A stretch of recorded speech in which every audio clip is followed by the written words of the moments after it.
តែភ្នំភ្លើងរបស់អាខៃនោះក៏ដើរជាងភ្លើងធម្មតារបស់អេសឃើញចឹងលូហ្វីក៏ចង់ចូលទៅជួយផងដែរប៉ុន្តែអមូនកម្លាំងដែលអ៊ីវ៉ាន់បានផ្ដល់ឲ្យគាត់បានសាបអស់ហើយពេលនេះគាត់អត់មានកម្លាំងកំហែងអីទៀតទេហើយពេលនេះអាខៃនោះក៏ចង់លោតទៅសម្រាប់លូហ្វីចោលមុនប៉ុន្តែអេសបានយកខ្លួនរបស់គាត់ទៅពាំងដើម្បីការពារជីវិតរបស់លូហ្វីនោះគឺជាព្រឹត្តិការណ៍ដែលបង្កឲ្យមានការគាំងគ្រប់គ្នាហើយវាក៏ជាព្រឹត្តិការណ៍ដែលអ្នកតាមដានរឿង One Piece ជាពិសេស fan របស់ Ace មិនចង់ឲ្យវាកើតឡើងទេបន្ទាប់មកក្រុមកូនចៅរបស់វាយវាបាននាំគ្នាសរុបបាញ់ទៅកាន់អាខៃនោះដើម្បីសងសឹកឲ្យ Ace ប៉ុន្តែដូចជាអត់បានការអីទេព្រោះអាខៃនោះគឺជាមនុស្សក្នុងភ្លើងមិនយូរប៉ុន្មានគាត់បានប្រែរូបរាងត្រឡប់មកដូចដើមហើយនៅពេលដែលឃើញ Ace នៅសល់ដង្ហើមចរិតគាត់ក៏យាដៃមិនដំហឹងចង់ចាត់ការ Ace ឲ្យដៃដង្ហើមតែម្ដងគ្រាន់តែលើកនេះ Jinbe អាចចូលមកជួយទប់ទណ្ឌហើយនៅក្នុងពេលជាមួយគ្នា Vista និង Marco ក៏លោតចូលទៅវាយប្រហារអាខៃនោះផងដែរប៉ុន្តែទោះបីជាពួកគេខំវាយប្រហារអាខៃនោះយ៉ាងណាក៏ Ace គេចមិនរួចពីសេចក្តីស្លាប់ដែរព្រោះគ្រូពេទ្យបានមកពិនិត្យមុខរបួសឲ្យគាត់ហើយឃើញថាគ្រឿងក្នុងរបស់គាត់បានឆេះខ្លោចអស់ទៅហើយទោះជាយ៉ាងណាលោកវីនៅមិនទាន់អស់ចិត្តទេព្រោះ Ace នៅដឹងខ្លួននៅឡើយគាត់បានសុំឲ្យ Ivan ជួយសង្គ្រោះ Ace ដោយជួយសង្គ្រោះគាត់អញ្ចឹងតែ Ivan ថាធ្វើមិនបានទេបន្តមកចូលដល់ការផ្ដាំផ្ញើលាគ្នាជាលើកចុងក្រោយ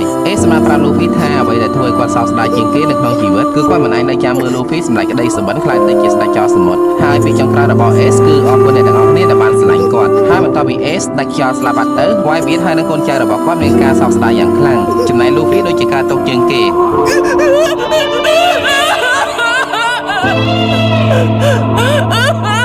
នៅពេលនោះ Luffy បានយំរហូតដល់គេដោយសារតែគាត់